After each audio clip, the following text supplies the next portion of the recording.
November 9th, 2015 marks 26 years since the fall of the Berlin Wall. It represented not only a physical barrier for the people of Germany, but an ideological divide that split the world in two. Now, what many people don't know about the Berlin Wall is that it didn't run along the border between East and West Germany. Actually, it only encapsulated West Berlin, which was located deep in the heart of East Germany. So what we wanted to know, why was the Berlin Wall built in the first place, and how did West Berlin end up as a political island? Well, to put some of this in perspective, it's important to note the state of Germany just after World War II. The Germans lost the war, ceding the former Nazi power to the victorious Allies. The US, the UK, France, and the USSR carved up Germany.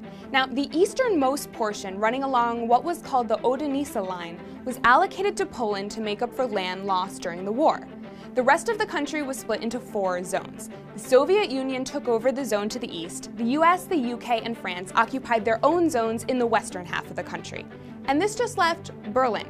Now, technically Berlin was in the Soviet Union's territory, but since Berlin was the capital of Germany, as well as the former home of the Nazi regime, it held significant historical and political value. So, to keep things fair, Berlin was carved up into 4 zones, mirroring the rest of Germany. Now, this arrangement worked briefly.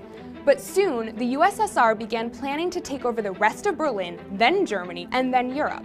At the time, the USSR was making a big push to expand socialism throughout its territories, including East Germany. So to accomplish this, the Soviet Union started restricting access to West Berlin, creating one of the first flashpoints of the Cold War, known as the Berlin Blockade. And things only got worse from there. The USSR began restricting emigration from their half of Germany. They built a massive wall known as the Inner German Border, running down the middle of the country with barbed wire, alarms, mines, and thousands of East German soldiers. Now, by many accounts, life in socialist East Germany was pretty abysmal, particularly compared to the democratic and prospering West Germany. Thousands of East Germans defected using a direct subway line between West Berlin and West Germany to bypass that closed border. Now, to put an end to this, the Soviets erected the Berlin Wall in 1961, and it ran nearly 100 miles long.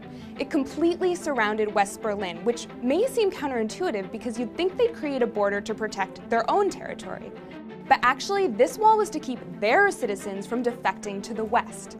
The wall would stay in place for nearly 3 decades, and even though this wall was much smaller and less elaborate than the Inner German border, the Berlin Wall came to symbolize the conflict between socialist and democratic nations.